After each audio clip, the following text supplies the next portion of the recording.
Caos, bem-estar, esporte, arte e comportamento. Acesse as nossas redes sociais, @SomosCaos.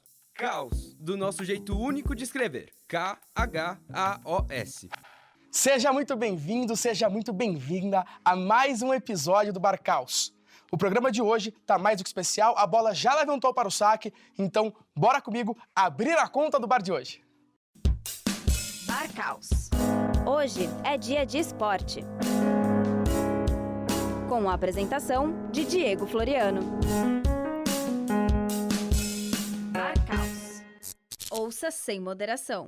Como você já sabe, o Bar Caos sempre recebe convidado de peso. E hoje é uma convidada. Ela foi medalhista olímpica, eleita 2 vezes a melhor jogadora de vôlei do mundo, e eu posso dizer que eu já tive a honra de tomar um chopp na casa dela. Senhoras e senhores, Virna Dias! Olá! Obrigado por ter aceitado o convite, viu, Virna? Imagina, é um prazer, querido. Muito orgulhosa de você aqui, com um excelente apresentador. Que isso! Eu lembro um dia a gente conversando, tomando aquele choppinho. Você falou assim, um dia eu vou trabalhar na televisão. E eu não esqueci disso, viu? Eu falei mesmo, falei, verdade, pior que eu falei mesmo. verdade. A gente tava tomando um chopp e não foi papo de bêbado não, viu? Isso é o que Foi papo... você, muitos anos atrás, faz uns 10 anos. Foi a primeira vez que eu te falei isso, faz uns 10 anos mesmo. É. Mas vamos já entrar nas perguntas, senão a gente fica um aqui conversando, não vai ter entrevista. resenha Vai grande aqui. se tivesse cerveja, então, meu Deus do céu. Você, desde cedo, sempre teve muitas mudanças na sua vida. Você, com 14 anos, teve que sair de Natal para ir para o Rio de Janeiro fazer um teste no Bradesco. Como é que foi para você? Porque era uma época totalmente diferente. Como é que é uma menina de 14 anos sair de Natal e ir para o Rio de Janeiro, que é totalmente diferente de tudo no Brasil? Sim. Qual foi o seu principal medo? Diego, eu vou contar uma coisa. Eu sempre sonhei, quando garota, ser uma jogadora de vôlei. Eu me inspirava muito na Isabel. E aí, quando eu fui jogar um torneio no Guarujá, que o Rio Grande do Norte tinha subido para a divisão especial, eu me destaquei nesse torneio. E as equipes do Rio, São Paulo e Minas me chamaram. Cheguei em Natal, toda motivada. Papai, o time do Rio, do São Paulo, Minas. Falei, não, você vai jogar, você vai estudar, você não vai ser jogadora de vôlei. Pode ser que um dia você estudando, você possa conduzir sua profissão através do esporte. No ano seguinte, eu completava 15 anos. Eu falei, papai, eu quero ser uma jogadora de vôlei. Eu quero ser Isabel. E aí eu peitei ele, e aí foi pergunta para vizinho, para papagaio, para família. Enfim, consegui convencê-lo e eu fui para o Rio com essa idade. E para mim foi muito desafiante, porque eu sempre fui muito impetuosa, eu nunca tive medo do futuro. E essa foi uma oportunidade maravilhosa que eu tive. Primeiro, de sair do colo dos pais, morava eu mais 2 amigas, a gente morava ali na Urca, e mudar a minha vida, né? Porque eu tive que andar de ônibus, estudava numa escola um pouco distante ali da Urca, onde eu treinava. Mas foi uma oportunidade muito bacana na minha vida, eu acho que um amadurecimento precoce. E aí eu fui galgando meus sonhos em seleção brasileira. Falando, olha, convidada boa, assim, dá o gancho pra gente fazer a pergunta. Falando em seleção brasileira, em 91 veio a sua primeira convocação com o Adson Lima ou Vadson Lima? É o Adson. O Adson Lima. Naquela época não tinha WhatsApp. Não tinha nem MSN. Tinha. Imagina, Como é que você ficou sabendo? Na verdade, ligaram da Confederação Brasileira de Vôlei me convocando para essa seleção. E eu fui. E o Vitor era muito pequeno, meu filho que hoje tem 31 anos, você conhece bastante o Vitor. E nós fomos para a China jogar um torneio. Eu fiquei entre as 18 jogadoras, e quando a gente retornasse desse torneio, ele ia fazer o corte. E nessa viagem foi muito difícil, porque o Vitor era muito pequeno e, como você falou, não existia esse mundo de comunicação. Era uma ligação de fax. Você demorava 3 dias para receber o fax de volta, né? E o DDD era caro, o DDI era caro. Não, e era um delay absurdo, não tinha condições de fazer uma ligação. Então a gente usava o fax. Quando eu volto dessa viagem, a gente está desembarcando ali no aeroporto, ele fala assim, vocês vão cumprimentar os parentes, né, de vocês, e depois a gente se reúne para fazer o corte. Eu saí correndo, porque eu queria ver meu filho, né? Saudade. Quando eu chego para abraçar o Vitor, assim, ele olhava para mim, virava a cara, tipo assim, quem é essa mulher? Eu não conheço ela, eu fiquei 40 dias fora de casa. E eu comecei a chorar, né? Desabei a chorar. E aí o técnico chama, a gente volta com as bagagens, num cantinho ali do aeroporto, e me corta. Falou que eu não sabia recepcionar, que eu tinha uma dificuldade muito grande, que ele estava me cortando daquela seleção. Então, naquele momento, pensei em parar de jogar. Nossa. Eu falei, eu acho que eu vou parar de jogar porque fiquei muito tempo no meu filho, ele não me reconheceu. Sabe aquele down que dá em você, assim? E aí a minha mãe, meus pais, né, falaram, não, minha filha, agora que você voltou para a seleção, você não pode parar de jogar. A gente dá um jeito. A mamãe morava no Nordeste, em Natal, o papai também. E eu morava só aqui no sul do país com meu filho, meu marido. Só que eu não tinha família por perto, né? Sim. Então eu ficava muito desamparado, dependendo de funcionário, enfim. E aí eu continuei esperando a oportunidade de ser convocada de novo. E esse caminho demorou quase 4 anos. Foi quando o Bernardinho me convocou. Mas foi um caminho que no final acabou dando certo, né? Porque vem o bronze em Atlanta 96 e vem o bronze em Sydney em 2000. O elenco tinha a dimensão do que estavam fazendo ali? Na verdade, Diego, essa primeira convocação da seleção com o Bernardinho, que foi para a seleção em Atlanta 96, nós éramos um grupo muito forte. Eu falo que, para mim, foi a melhor geração que o voleibol já teve, Eu brasileiro. concordo com você. Porque era uma Márcia Fuca, era uma craque de bola, ela brincava de jogar voleibol, ela jogava em todas as posições. A Ana Moser, que era líder, uma capitã que fazia diferença. A Fernanda Venturini, Fofão, eram craques. Mas nesse período, eu passei por um processo. Porque quando o Bernardinho assumiu a seleção, ele falou para mim assim, você vai ser uma jogadora de potencial, você tem tudo para estar nesse grupo. Para mim, só estar no grupo já estava ótimo, né? Eu já tinha sido cortada de uma seleção. Mas eu não sei recepcionar, Bernardo. Aí ele falou, não existe a palavra eu não sei, não existe a palavra medo, existe a palavra trabalho.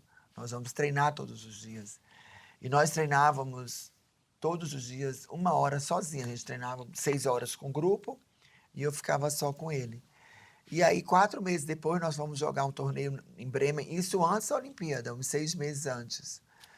E eu já estava definindo quem ia ser as 12 jogadoras ali. Isso até ia perguntar se já estava meio definido ali. Ali, mais ou menos. E aí, quando a gente chegou em Bremen, na Alemanha, a Ana Moser rompeu o ligamento do joelho e eu tive que substituí-la.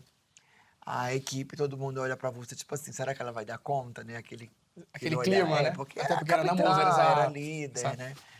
E eu falei, rapaz, agora é minha oportunidade, né? Eu tenho que agarrar isso. E aí eu joguei no lugar dela, joguei razoavelmente bem, a gente ganhou aquele torneio.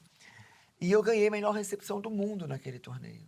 Só que há 4 meses atrás eu não sabia recepcionar. Então, para mim, esse título foi o divisor de águas da minha vida. Foi quando eu fiquei entre as 12 jogadoras e naquela Olimpíada a Ilma quebrou o pé. Eu tive que substituí-la. A Ana Moser já recuperou o joelho. Eu nunca vi uma jogadora que nem ela em 4 meses. Ela jogou 5 sets de um jogo de voleibol com um ligamento rompido. Hoje, até na medicina atual, até que a gente se diz que pode se acontecer. Mas antigamente era um trabalho de formiguinha, né? Até porque não tinha nem a tecnologia, nem para celular, muito menos para medicina. E aí a gente ganhou a primeira medalha olímpica da história das mulheres brasileiras. Sim. Nunca nenhuma mulher tinha uma medalha olímpica. Então, quando a gente chegou no Brasil, que a gente realmente foi perceber o valor dessa medalha. A gente não tinha noção do que significava aquilo.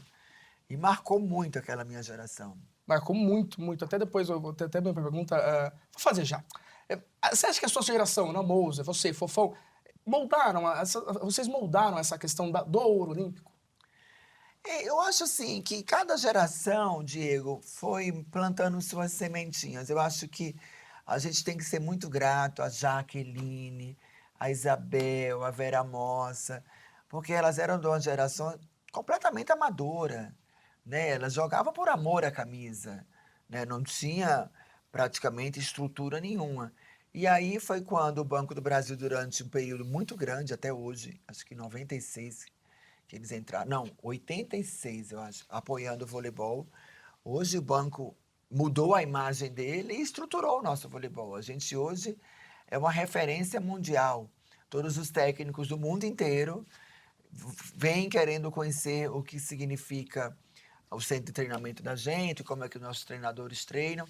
E eu acho que a gente foi plantando nossas sementinhas, né? Cuba, naquela geração de 96, era muito forte. Tinha uma rivalidade muito grande, né? A gente A tinha provocação ali pela rede balde. era uma coisa impressionante. Dava pra perceber na transmissão, que a cada ponto era aquela comemoração no rosto mesmo. Era pau, assim, de guerra.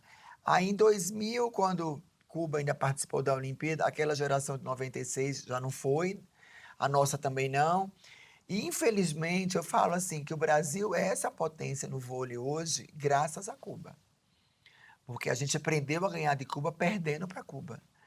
A gente foi lá para Havana, fomos fazer vários intercâmbios ali no interior ali do país, para entender o porquê que elas eram tão fortes. E a gente descobriu que elas faziam levantamento olímpico naquela época, em 96. E a gente fazia peso-pena, aqueles halterezinhos. Aí o preparador físico, a gente falou, gente, olha o que elas malham. O crossfit, que hoje é moda, elas já faziam isso em 96. Então, elas foram uma referência para a gente. E aí, vieram as outras gerações e a gente foi plantando as sementinhas até que as meninas hoje são bicampeãs olímpicas, né? São respeitadas internacionalmente. E é muito legal a gente saber que o nosso esporte, né, é uma referência, Sim. né? Depois do futebol aqui no Brasil, que é uma paixão dos brasileiros. Só você medir a audiência, né? Geralmente o vôlei é a segunda maior audiência Maior da Olimpíada audiência, nas emissoras que tem o licenciamento da Olimpíada. Agora, essa questão de Cuba, foi a maior rivalidade que você viu no vôlei? Foi. Tinha uma jogadora que irritava mais, não tinha? Uma A que era- Mireia. Isso. E hoje a gente é muito amiga, Mentira. sabia? Eu vou contar todo o processo. Quando nós íamos para Cuba, quando era juvenil ainda, a gente comprava charuto delas para ajudar elas, porque elas tinham uma vida muito difícil. A gente levava peças íntimas. E eu lembro na época que eu fiquei amiga da Mireia, eu fiquei amiga, depois fiquei inimiga, depois eu fiquei amiga de novo. Aí eu levava TDK, fita, de Beto Barbosa, de Chiclete com Banana, Asa de Águia e samba, porque ela adorava essa cultura musical. E eu sempre levava para elas. Quando o Brasil começou a fazer frente a elas, que foi em 96, que a gente, naquele jogo que a gente perdeu de 3-2, que a Mireia xingava a gente, brigava. Quando acabou o jogo, as meninas foram pro vestiário e eu fui para a arquibancada cumprimentar a mamãe e o Vitor. O Vitor era pequenininho, tinha 4 aninhos. E quando eu voltei pro vestiário, não deixava eu entrar. 4 seguranças na porta, assim, de dedo, braços cruzados. Não, você não pode entrar. Eu falava assim, number 10, Brasil. Aqui, tipo assim, aqui é meu vestiário. Eu falei, esse cara não tá entendendo meu inglês, né? Aquele nordestinês, assim. Aí liguei, gritei, meninas, eu tô aqui na porta do vestiário. Aí elas gritam, Vina, barraco! Tá tendo um pau aqui no nosso vestiário. E eu, que adoro uma briga, né? Não leva desaforo pra casa. Gente, como é que eu não tô ali dentro? Aí eu fui numa sala de imprensa, falei, vou lá tentar chamar algum jornalista para falar inglês com esses seguranças, que é o meu vestiário. Cheguei na sala de imprensa, um chinês e um coreano. Do you speak English? No English, no English. Nossa. Eu falei, gente, e agora? Eu vou ficar aqui trancada. Aí peguei o telefone, liguei via Embratel pro meu pai. Coincidentemente, a Globo estava na minha casa no dia. Eu falei, pai, tá tendo uma maior guerra no vestiário, parará. Tô super chateada do jogo. Ele, minha filha, não vai entrar em confusão. Eu sei que você tem um temperamento forte, você gosta de uma confusão. Meu pai me acalmando. E eu desligo o telefone, não tô sabendo mais de nada. Pam, plantão do Jornal da Globo avisa que as meninas estão apanhando lá em Atlanta. Nossa Senhora. E aí eu volto pro vestiário, já tinha acabado a briga. As meninas uma com galo na cabeça, aí pegaram a muleta da Ilma, deram na cabeça da cubana, aí batiam na cabeça da Fila. Olha, uma bagunça.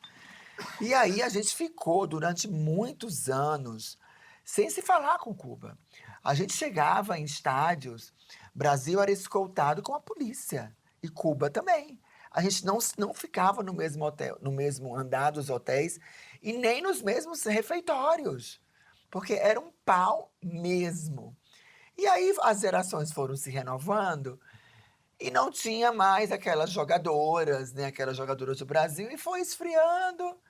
E nunca mais teve essa revolução, essas brigas. Mas durante muito tempo, Sim. o presidente da Federação Internacional de Vôlei, ele falava, se vocês continuarem essas brigas, a gente vai punir os dois países e vamos excluir vocês do campeonato. Então já estavam preocupados até na questão Sim, da imagem do vôlei, né? Sim, porque logo após a Olimpíada teve uma confusão nos Jogos em China. A gente ganhou o jogo, a Ana Paula pegou a rede e falou assim, chupa, cubana! E a cubana saiu correndo atrás dela, mas a Full mulher, pistola. 2 metros de altura, forte. Eu sei que o Bernardinho pegava assim as pranchetas, botava assim, sabe aquelas pranchetas Sim, do jogo? sim, Botava sim. na frente da cubana para ver se ela se acalmava. E a gente conseguiu tirar a Ana Paula. Então teve muitas confusões. E aí teve essa rivalidade, só que teve um problema. As jogadoras de Cuba, durante o período, foram convidadas para jogar no mundo inteiro. Sim. E o presidente Fidel Castro falou, não, vocês escolhem um país e vocês vão todas para o mesmo país. Elas foram para a Europa, casaram com os europeus e não voltaram mais para Cuba. Aí depois eu fui descobrir isso depois de muitos anos, Diego. Eu já estava como Sim. comentarista de vôlei, cruzei a Mireia, lá na Olimpíada, a Mireia também como chefe de missão, aí voltamos a se falar. Ela contou que aquelas provocações era porque tudo que elas ganhavam, 90% ia para o governo, 10% para elas. Sobrava nada para elas. Então né? era uma necessidade de Sim. vencer. E aí elas foram embora para a Europa, uma oportunidade de melhorar a qualidade de vida.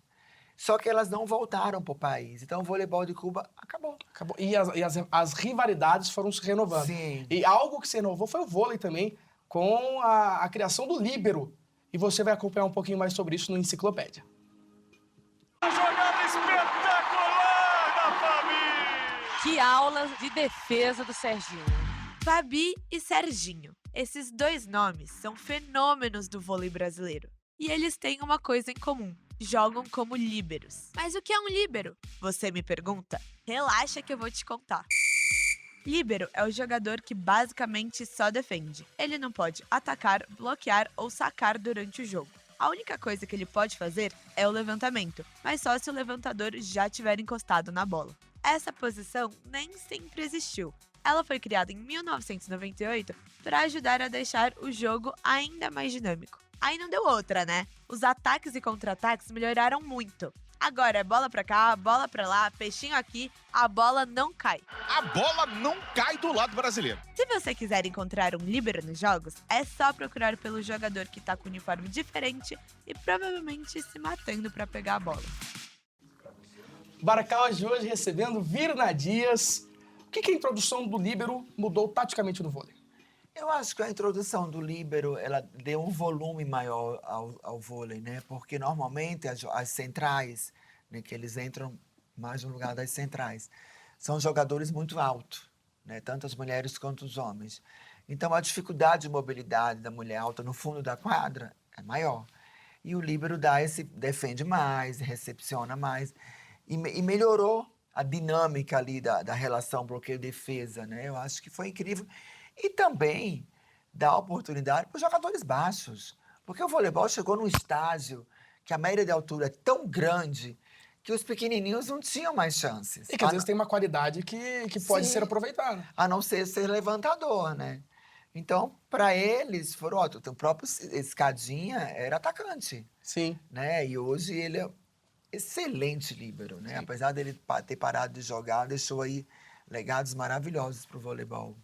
E você já citou, né? Você virou comentarista depois de sair das quadras. Você teve receio? Porque você começou comentando com jogadoras ainda amigas em quadra, Sim. que você atuou junto. Você tinha um pouco desse receio delas não entenderem, talvez, um comentário seu, uma crítica? No começo é muito difícil, Diego. Primeiro, para você ver que você não está mais ali. Eu tenho uma experiência muito louca. Foi a minha primeira Olimpíada, eu fui com o Luciano do Vale, pela Band, e as meninas ganharam medalha de ouro.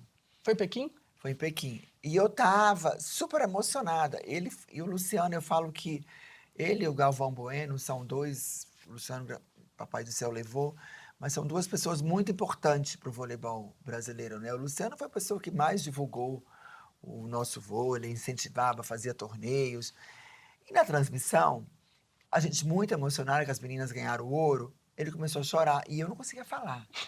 Eu sei que de repente me deu 5 minutos, eu desci, a gente estava numa cabine lá em cima no ginásio. Eu invadi o ginásio. Eu comecei a pular, abraçar fofão.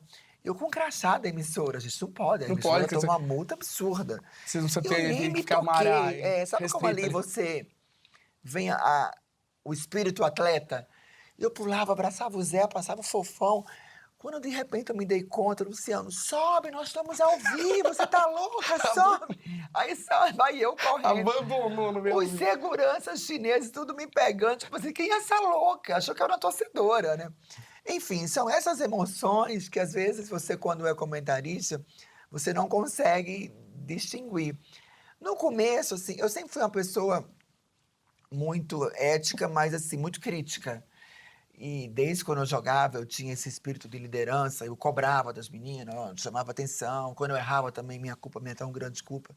Então, quando eu virei comentarista, esse meu estilo continuou. Mas é óbvio que muitas vezes eu vi que a jogadora estava aquele dia péssimo, eu dava uma aliviada, olha, não está num dia muito bom, precisa de uma força, mas nunca detonando, porque eu já tive ali dentro, né? E eu sei que tem dia que você tá inspirada e nada dá certo. E tem dia que você acorda, mas você faz assim, ó, tudo dá certo, né? Por mais que você tenha treinado, tenha se dedicado. E então, assim, eu aprendi a saber equalizar esses momentos do jogo. Mas confesso que na hora que vai ficando o jogo apertado, tem hora que eu falo, não pode errar essa bola! Tipo assim, vem uma virna dele, tipo assim, virna, aqui você não é mais jogador. A alma do atleta nunca deixa Não de ser a alma do deixa de ser atleta, a né? alma, Você se exatamente. aposenta do esporte, mas o esporte não te Não aposenta, sai de né? você, Exatamente. E eu acho que você falou, você teve um privilégio que eu acho que poucas pessoas, poucos atletas tiveram no mundo Verdade. do esporte, não só no vôlei, mas também no futebol, no basquete. Você teve 2 dos melhores e maiores técnicos da história do voleibol. Sim. Como é que é trabalhar com Bernardinho e Zé Roberto? Porque eles, aparentemente, eles têm uma personalidade um pouco diferente. Né? Diferente. O Bernardinho, daquele jeito dele enlouquecido na beira da quadra ali, e o Zé um pouco mais tranquilão.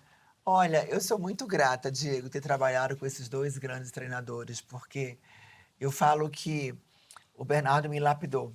Eu era uma promessa do vôlei e ele realmente me transformou numa grande jogadora. E o Zé Roberto, eu trabalhei com ele numa fase muito interessante, foi na fase da minha maturidade, que eu assumi um papel de liderança, né? Aquela promessa, assumiu aquele posto de liderança e eu aprendi muito com o Zé Roberto. As pessoas veem aquele comportamento do Bernardo explosivo, né? Ai, grita, puxa o cabelo, faz aquelas cenas todas. Mas ele é uma pessoa incrível fora da quadra. O Bernardo, ele é um lorde. Você sabe que foi um treinador que se preocupava sempre com a família. Eu e a Lida eram as únicas que tínhamos filhos. Então, ele sempre se preocupava. O meu filho, em todas as concentrações, ele estava. Exceto quando era Olimpíada, Grand Prix, que não poderia estar com a gente, mas poderia encontrar depois do jogo. Ele sempre foi um cara assim, muito humano. Eu falo que o Bernardo é um lorde. O Bernardo é daquele que abre a porta do carro, que vocês homens hoje são poucos que fazem isso. Escutaram, gente? Tá vendo? Fica a Vocês dica todos. aí, fica a dica. A gente ia embarcar, ficava aquelas 12 jogadoras com as malas, ele fazia o check-in das 12 jogadoras. O Zé Roberto, ele é um cara assim mais sensível, mas ele é mais explosivo que o Bernardo. Só que ele é em silêncio. Ele dá um esporro, aquele silêncio. Ele caiu Tô com quietinho. raiva que você errou essa bola agora.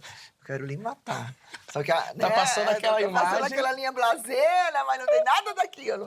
Mas assim, eu sou muito grata a eles, assim. E graças a Deus, hoje, eu como comentarista, eu tenho acesso a esse universo, né? Porque muitas das vezes vai começar o jogo, eu sei como é que vai ser o jogo. Porque eu conheço a comissão técnica, conheço as jogadoras. Então, assim, a gente tem, às vezes, informações privilegiadas que um jornalista, infelizmente, não tem pelo Sim. nível, né, de amizade. Então, assim, o voleibol deve muito a eles. E eu falo que eles não podem sair nunca do voleibol. O Bernardo largou a seleção, né, Sim. masculina, mas eu O legado deles, né? Eu acho que vai ser eterno pra tudo, assim. Mas eu acho que o Bernardo é verdade. volta e o Zé Não Roberto aguenta? também. Não aguentam, eles não aguentam. Você vê o Zé Roberto, ele tá desde 1992, gente. A gente No tá Lago em Osso. 2022. É. Esses dias eu encontrei ele, eu fui assistir o jogo aqui em Barueri, que eu sou madrinha do projeto lá de Vinhedo. E encontrei a mulher dele, ele tava lá fora, que a seleção tá jogando, né? E a mulher dele ligou pra ele, eu falei, eu chamo ele, careca, como é que você aguenta estar aí há tanto tempo? Ele falou, Virna, o amor me move. Então aquilo ali marcou comigo, sabia? Aquela frase que ele me falou. E acho que a gente está muito bem representado pelos dois. Você teve também outro privilégio na carreira, de atuar pelo seu clube de coração, Aí que estamos é o falando de Flamengo. manto sagrado. Aí E você atuou e atuava com a camisa 10 do Zico, que, aliás, é um dos maiores da história do futebol brasileiro, e mesmo não tendo ganhado uma Copa do Mundo. Consegue falar pra gente, até não precisa nem também expandir tanto, pode ser aquele seu sentimento. Qual foi o seu sentimento de ser campeão com o manto do Flamengo e com a camisa 10 do Zico? Bom, Diego, eu comecei a paixão pelo Flamengo de criança. Eu nasci em Natal e o papai ele era abecedista vascaíno. Então, o papai ia para o estádio e ficava de um lado do estádio, que era o Castelão. E eu ia com a minha tia Elza no jogo do América, que é americana, é flamenguista. E a tia Elza, a vida inteira, falava para mim muito do Zico. Eu, desde criança, eu via os jogos. E aquela paixão no Flamengo começou catatal, de 4 aninhos. Número 10, aí veio o voleibol na minha vida. Eu falei, poxa, número 10 tem que ser boa pra vestir, Sim, né? sim. Aí na seleção eu consegui, os primeiros anos foi com o número 15, 16, depois veio a 10. E aí eu continuei na 10. Foi quando eu fui convidada para jogar pelo Flamengo. E aí eu tô no auditório, a gente fazendo uma apresentação para a imprensa. De repente, eu como capitã, eu falando, entra o Zico Meu Deus. com a camisa número 10 e me entrega. Então, eu perdi a voz. Eu não conseguia mais falar nada. Minhas lágrimas escorriam, assim. Foi muita emoção, imagina. Claro. Eu não conhecia o Claro. Zico. Era um ídolo. E aquilo ali foi muito marcante. E aquele jogo, né? Porque o Flamengo, quando montou a equipe, nós éramos a 5ª força Sim. do Flamengo. E o Eurico Miranda fez uma proposta, tipo assim, de eu ganhar 2 vezes mais do que eu ganhava no Flamengo para eu ir pro Vasco. E acho que essa questão é muito engraçada, a questão do coração, né? Coração. Você recebe o rival e propôs o rival não consegue ir. Mas, Virna, o tempo passou tão rápido Já acabou? que o nosso papo já acabou. Poxa, que resenha rápida. Já acabou. O Match Point é seu, a bola do Match Point é seu, suas redes sociais pra gente se acompanhar. Virna Dedê no Instagram e Virna Dedê no Twitter. Muito obrigado a vocês. @ Somos Caos. Até a próxima.